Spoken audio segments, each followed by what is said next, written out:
Good morning, students. Myself, Jaykrishnan, PGT English, J.V. Gadar, and today I am going to deal with poetry section for class 10th. In the first flight, your textbook, poem number 7, we have a poem called Animals, written by Walt Whitman, an American poet.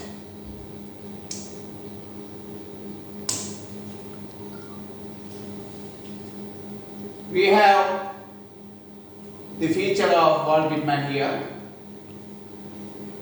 Walt Whitman, born May 31st, 1819, died March 26, 1892. He was an American poet, essayist, and a journalist. A humanist, he was part of the transition between transcendentalism and realism, incorporating both the views in his works. Whitman is among the most influential poets in the American literature, and he is often called as the father of free verse. This poem, Animals, is from his work, The Song of Myself, in an epic book called The Leaves of Grass. In this poem, Whitman has shown the comparison between human beings and animals. He has pointed out the evils of the human brain and tells that these animals don't have such evilness. So this is what is the theme of the poem. Now let us, before going to the poem, let me ask you some questions. So generally, first question is, name some animals. You may name many animals, okay, like cat, dog, okay, wolf, tiger. So many animals you can name. Now what are the categories of animals? Again, you may categorize them like domestic and non-domesticated, or you may call it as wild animals, or you may have another category called herbivorous, carnivorous, omnivorous, etc. So there are various categories possible. Now what is the nature of these animals? You know very well. The nature, depending on how you categorize, you can make it. Carnivorous are flesh-eating animals. Herbivorous are grass-eating or leaves-eating animals. Omnivorous are both. Okay, you can have any number of categories and the nature. The next question is, who is at the apex of the animal kingdom? You know, animal kingdom is like a pyramid. In science you have learned. At the top of the animal kingdom, who is there? And definitely the answer will be human beings. And based on human beings, the final question comes, what is the nature of a human being? You know, the nature of animals are constant depending on situation. They are very constant. But what about the nature of human beings? This is what is discussed in this poem called Animals. So we have the first paragraph. Let me read out the paragraph and let me go for the paraphrase. I think I could turn and live with animals. They are so placid and self-contained. I stand and look at them long and long. Very clearly, if you can see in the right corner of the frame, you can see some animals, the cattle grazing there. You see that they are very serene, very calm, very placid. You can see them. Okay.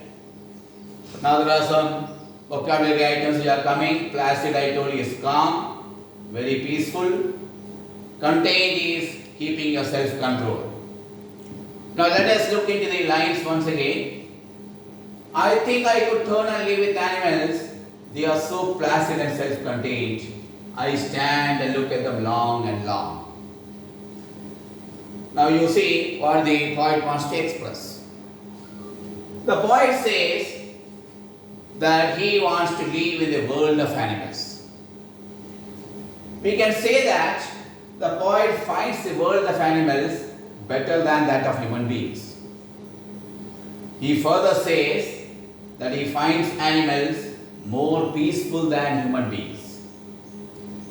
This is so because animals are not running after worldly things like human beings.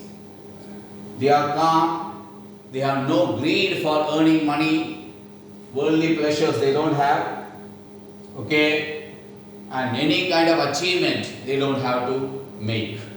Very calm they are. They go about their business in a routine manner. They are self-contained.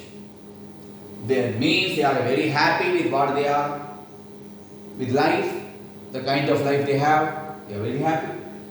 Never interfere with the lives of others. But in contrast to that, what is the nature of human being? Human beings have the habit of interfering in the lives of others. So the poet thinks that the animals are better than humans because they are very calm and non-interfering. The poet further says these are the reasons why he stands still and looks at the animals for a long time. Now coming to the second stanza, they do not sweat and whine about their condition. They do not lie awake in the dark and weep for the sins. They do not make me sick, discussing the duty to the God. Not one is dissatisfied, not one is demented with the mania of owning things. So, you can see there some vocabulary: sweat, making complaint; whine, crying; sins, some evil or wrongdoings; demented, mad, disturbed. So what the poet wants to say? The poet says that unlike humans, the animals don't complain of their misery. They never cry out aloud like humans do to show what they have lost. They never stay awake in the night crying in repentance for all the wrongdoings. This means that animals are different from human beings because they don't show anger or grief if something wrong happens to them. He further says the animals are very truthful because they never boast of their good deeds done in the name of God. You see what humans do? Okay, I have given this much charity, I have done so much great achievement. They go on propaganda, they do. But animals don't do it. Okay? In the name of God, they don't do any activity. Okay? Very clear. This is what human beings do. They try to show the good deeds and religiousness to others. This is the character of human beings. Okay? And why they do it? To get popularity. Because they want to become popular. So the poet thinks that animals never irritate him by doing such things just to gain some praise from the fellow people. He feels that animals are not dissatisfied like humans. They stay happy with whatever they have, self-contained. They never run behind worldly things. They try not to possess things of comfort or luxury. A mad rush is there in human beings nowadays, you see. They want popularity, fame, Okay, they want to build up their image. No, animals never do it. He says that none of them is mad behind owning the worldly things.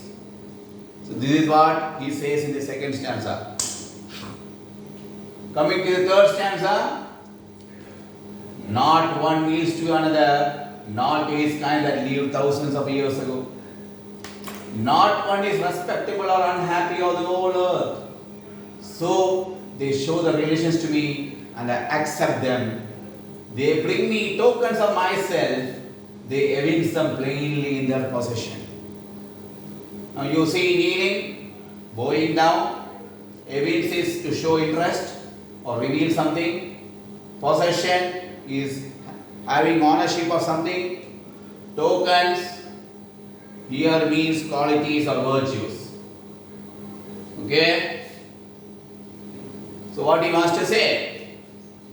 The poet says that he has never seen any animal showing his devotion to another by bowing down in front of person. You can see the right side picture, you can see you have somebody bowing down before a king or some authority is there. Human beings coming and kneeling before him to show respect or to show that the person sitting is very superior. They never do. Animals never do it. Okay? They never bow down before others. They never do so even for their ancestors. You see, we do it. Okay? We go to temple, we worship, we bow before God, or we bow before ancestors. You have so many images, so many statues created in many streets. Okay? They are all very famous personalities. And why they became famous? Because of their virtue. And that virtue we value, we bow. But animals, they don't do. The reason is clear. In the end, we will come to know why. No one among them is more respectable or important as we have in human society. So the reason is clear. See, nobody is respectable, nobody is hateful. They are what they are, that much only. But in human beings, we have various categories. Okay, you know that. Okay, from the old system we have, maybe caste system which was prevailing long time back. Okay, Brahmins at the apex, you know that. Down we had the Shudras, they have to bow down before the Brahmins. So there is some kind of superiority, inferiority. Okay, all these things are there among human beings. But among animals, they don't have it. Okay? In human beings, rich people are generally given more importance. They are treated with more respect as compared to the poor. But in the society of animals, they never do so. They never give more or less importance to any other animal. Everyone in the animal world is happy. They are not like human beings who find themselves the happiest or the saddest person on earth. Further, the poet says the animals are more honest in showing the relations with the other animals. Here he wants to say that animals use the other animals as a food and they never try to hide this. To be very clear, a lion is there hunting. It hunts a deer. It is not hiding. Okay, everybody knows the nature of a hungry lion or a hungry tiger. When they are hungry, they hunt for the food. Very clear. The nature is very clear. It is very clearly visible. But in human beings, the hidden nature we don't know. We don't know the hidden nature of human beings. What they are, how they will react, we don't know. They are so hidden. Very clear. Okay? So they plainly possess. You see the way. They evince them plainly in their possession. Means, okay, whatever they are having, they show, they reveal it. They don't hide anything. They don't hide anything, they just reveal. Whereas human beings show that they have nice and friendly relation with others, though the reality is opposite. You know very well. That is the nature of human beings. Okay, they may be very friendly, they may talk very nicely to you, but they may not mean good for you. So that is the important thing. The poet says he accepts the fact that animals are true in showing the relationship with other animals. They never hide. Okay, they know, they show the cruelty when they are hungry, they hunt, they never hide it. Okay, but human beings are doing that. The last stanza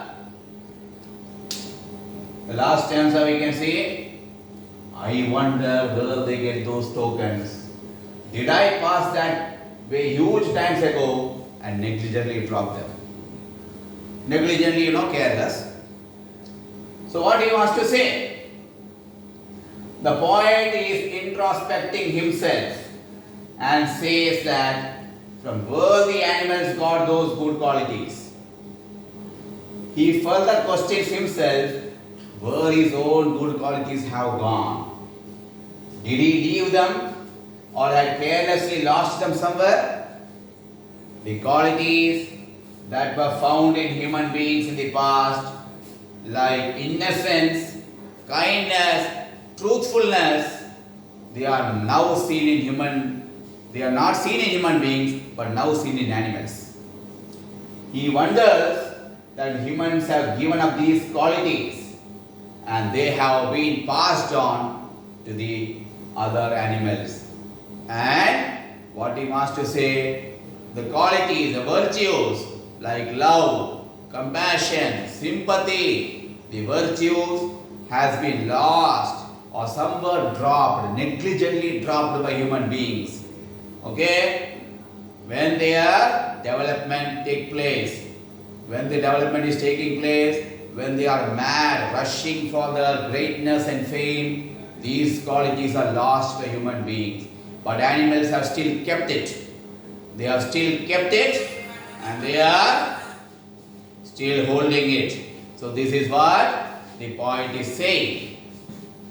Now, let us make a synopsis of the poem.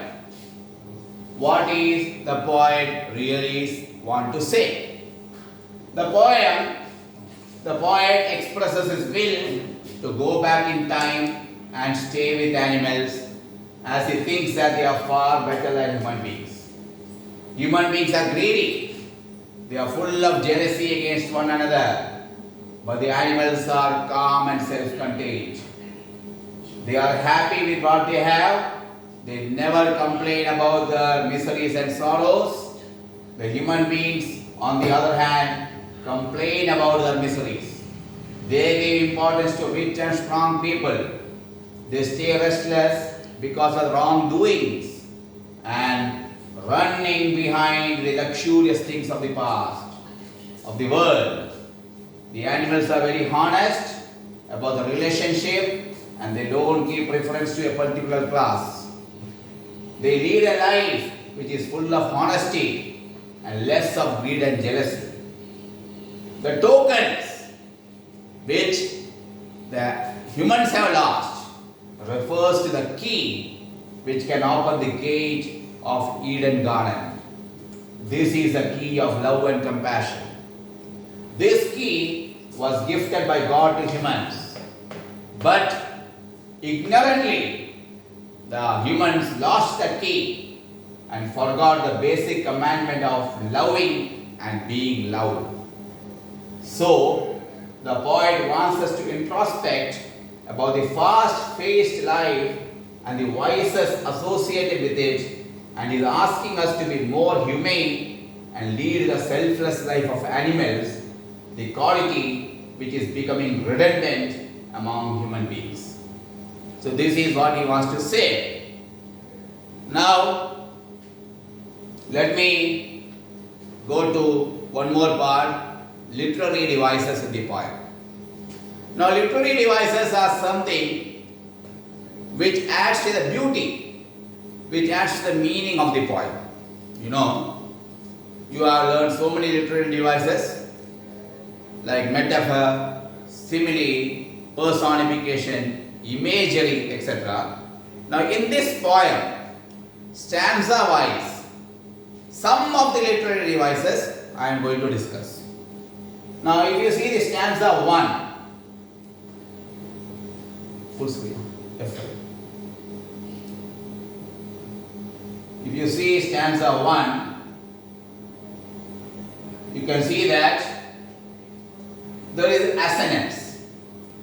Why it is assonance?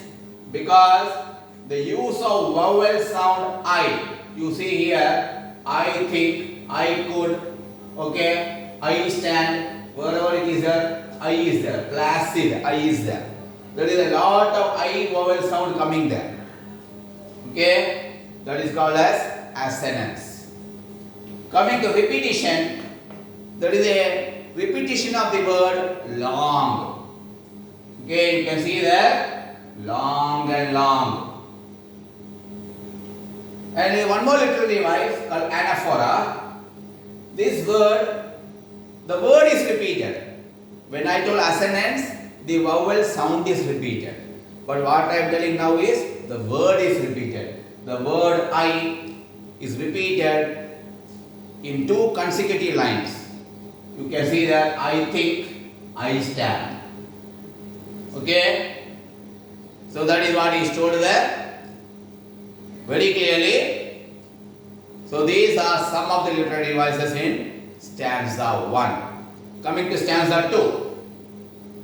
Again, that is the use of anaphora.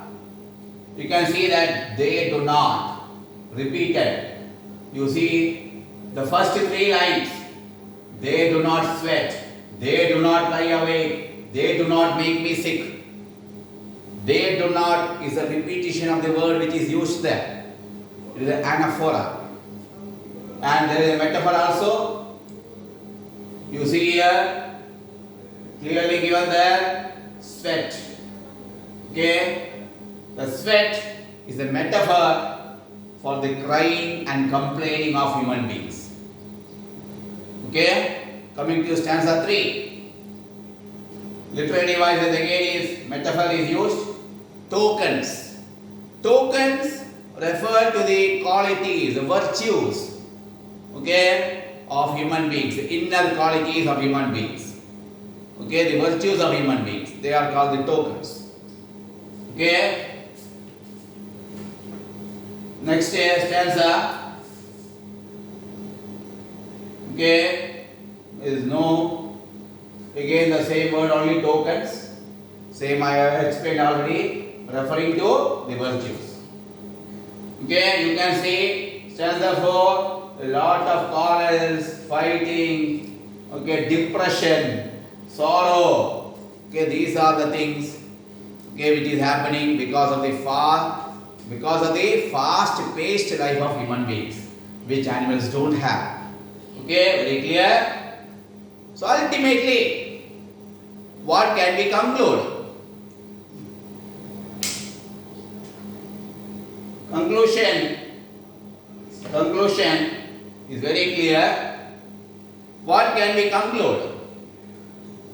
Sometimes we need to take a step back and just remember we have no greater right to be on this planet than any other animal. You are very clear. The words are used very appropriately. We need to take a step back. That is what he is telling. I want to turn and live with animals. Step back. Go back to the world of animals. Because they have been with us, but they have not lost their qualities. But we have lost. Okay? We need to take a step back and remember we have no greater right to be on this planet than any other animal. So this is the conclusion we are doing. So before I wind up, let me give one assignment to you. Okay? On the basis of your reading of the poem, express your opinion in 120 to 150 words on whether you agree with the poet's opinion that animals are better than human beings. Okay? So this is the assignment meant for you. So within a short time given, see actually the Samiti is giving only half an hour to explain, and I think it is too short a time, but I have to complete. I think that within the short span, I have covered all the major points of the poem. I hope you have understood it. Okay. Good luck for all of you. Thank you.